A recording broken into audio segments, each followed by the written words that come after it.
This is Victoria Price. Thanks for listening to Hide and Seek, a podcast about hiding, seeking, and, well, sharing about hiding and seeking. And this week's podcast is called Haters, Hiders, and the Rainbow. And since this is June, this is my Pride Month episode. Which is also why it's getting posted a little late this week. It's because I've had a lot of resistance to this podcast. Internal resistance, that is. Some of it obvious to me and some of it not so obvious. For example, I recorded the entire podcast midweek, as usual, and when I played it back, it was all static. I mean, you couldn't hear a single word. But that was, of course, just the manifestation of the internal static I've been feeling for the past week, and that's what this podcast is about. So, thanks for listening, and here goes, hopefully. I'm a sports fan.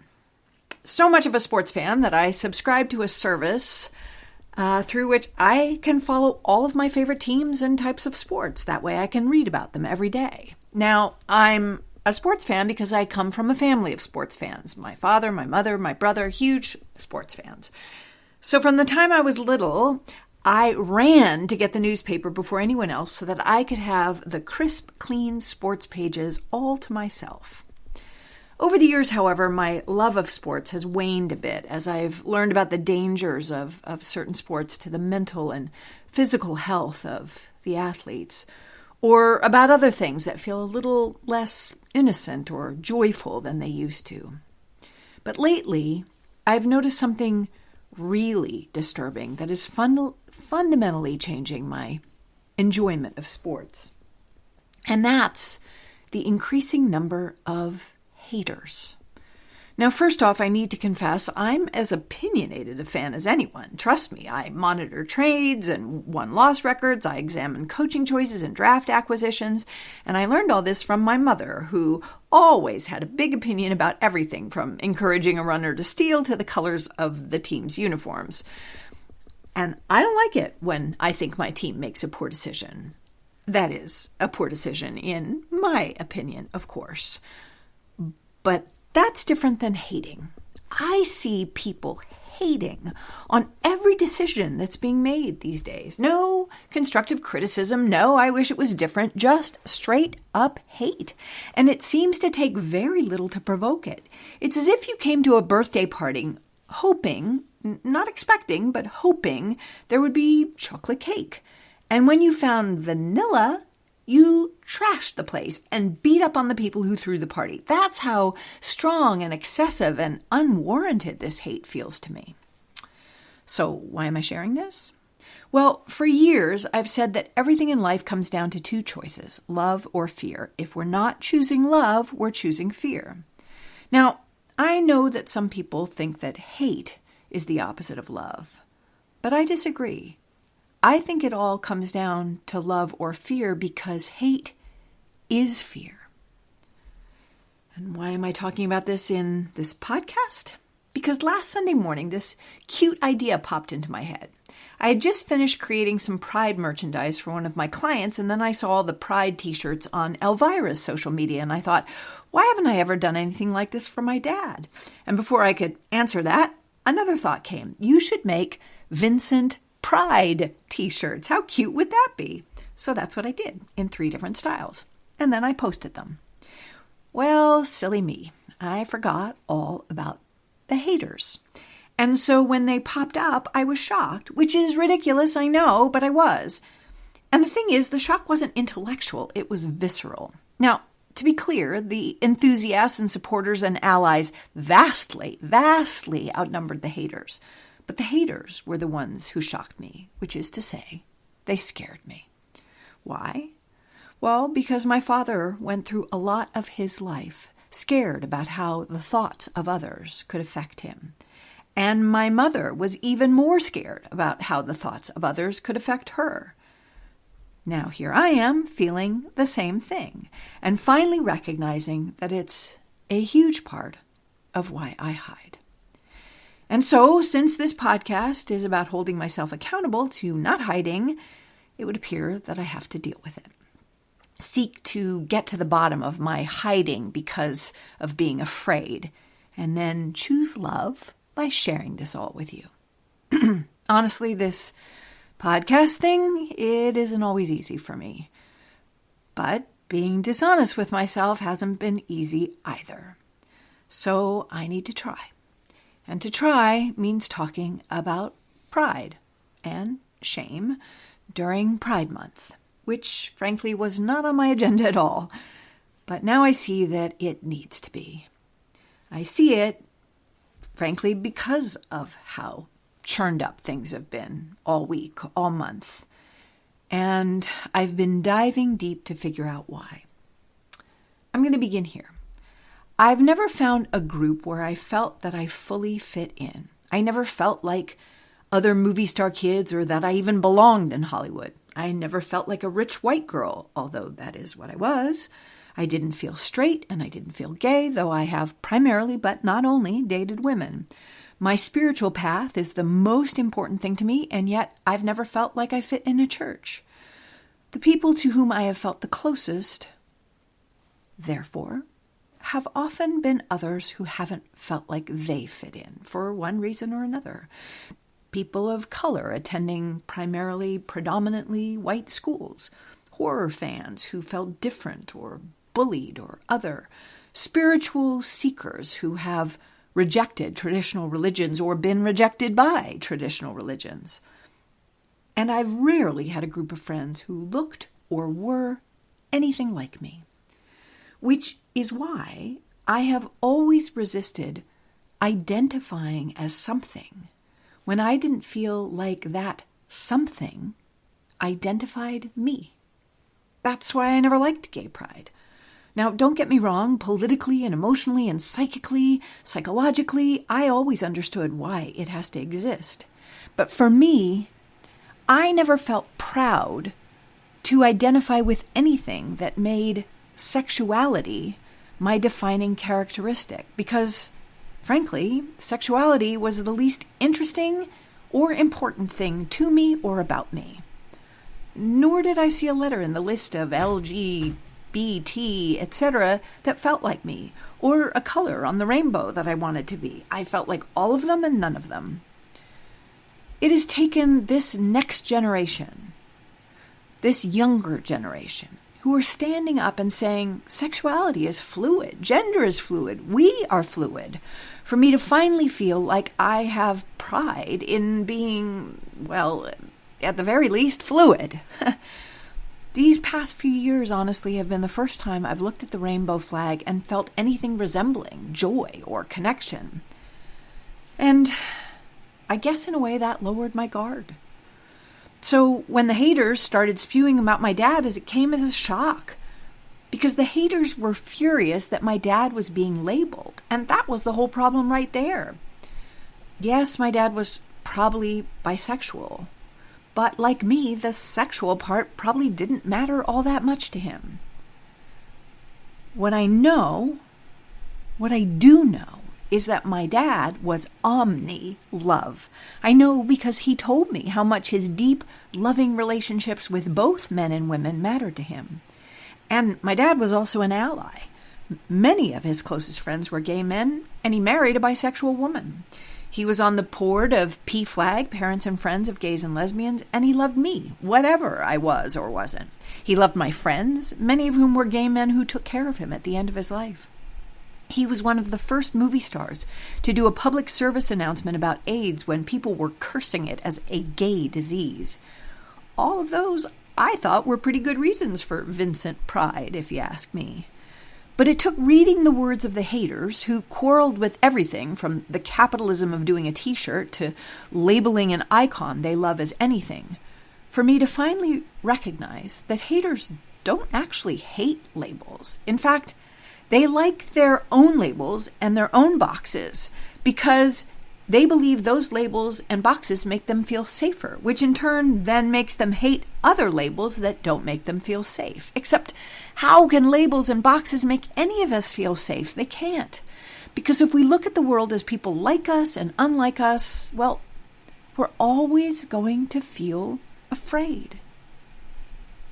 But if I'm honest, I always hated the label applied to me because it never felt like me.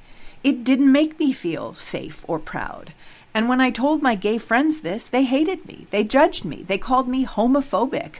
I'm not homophobic. But if I'm phobic about anything, it's about having to call myself something that feels like a lie.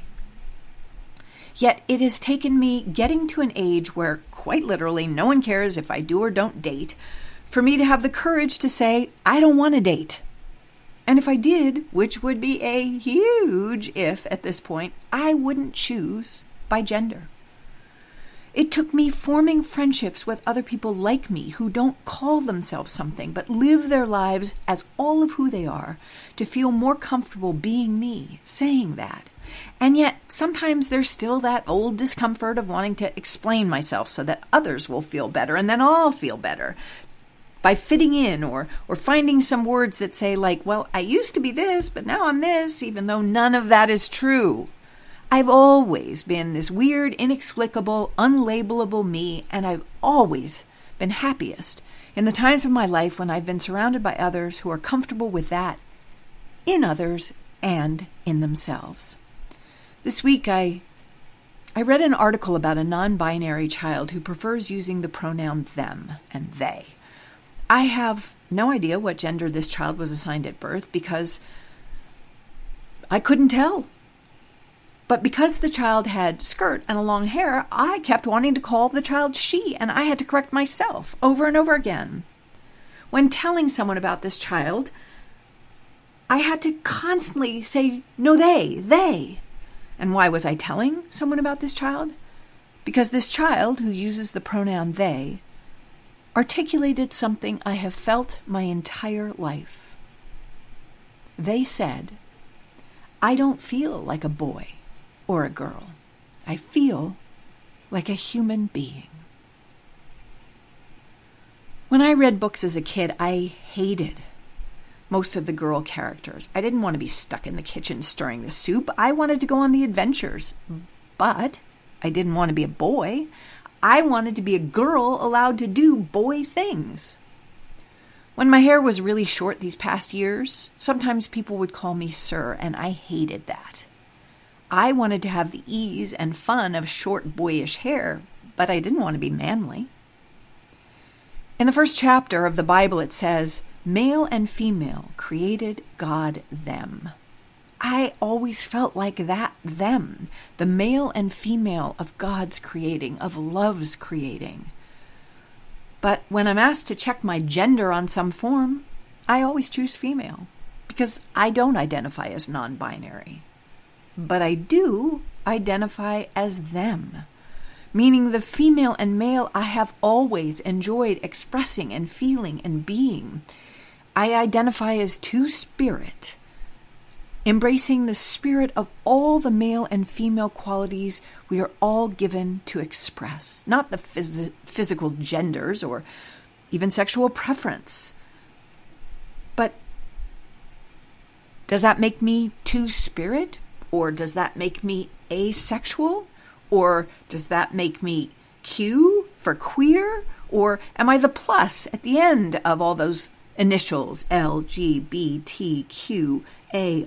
plus, for whatever is yet to be made into an initial? Frankly, that's all just too complicated for me, which is actually why I've come to love the rainbow and not the letters in Pride Month. Because here's the thing about a rainbow. A rainbow is a phenomenon created by reflection, refraction, and dispersion of light in water droplets as it meets the sun, which creates a spectrum of color in the sky.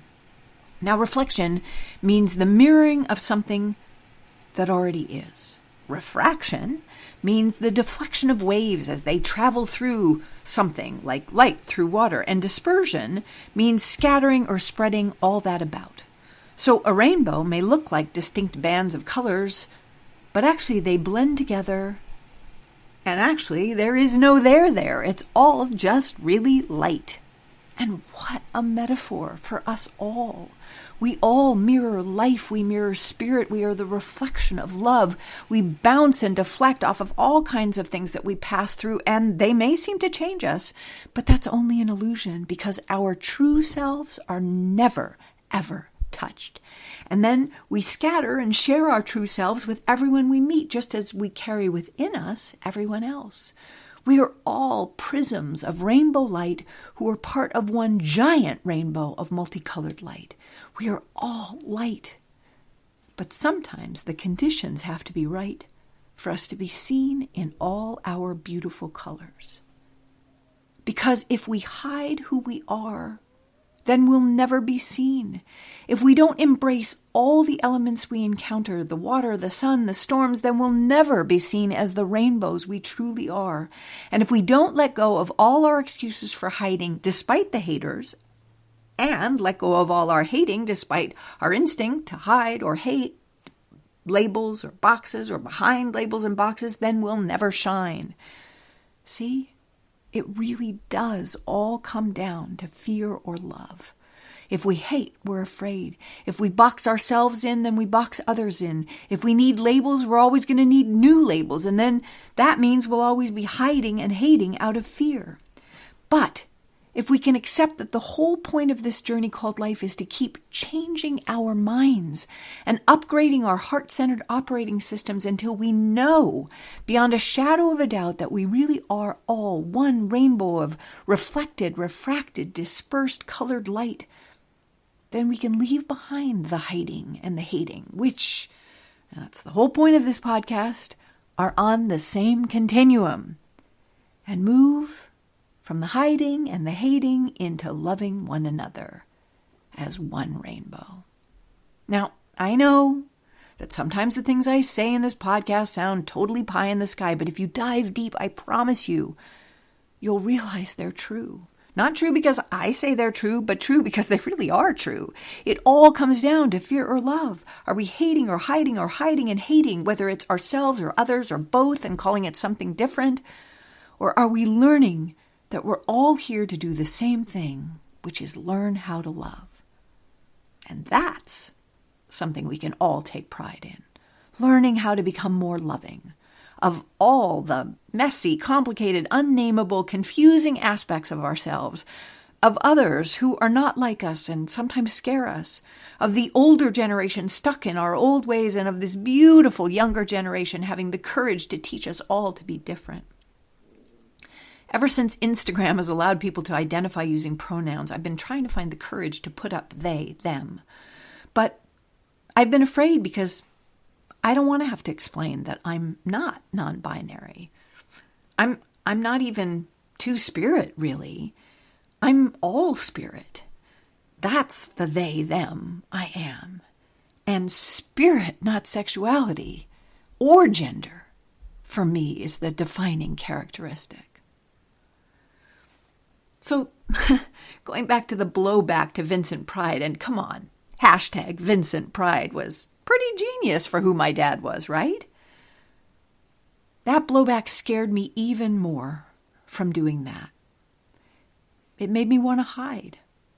Until yesterday, when I read a post by a pop star who had the courage to say that he first identified as straight, then as gay, then as bi, and then lately as asexual too, because his spiritual life is more important to him than anything. And he wrote that he didn't want to even write any of this because it was easier to say nothing, to hide, except that he knew saying nothing doesn't actually help anyone or anything.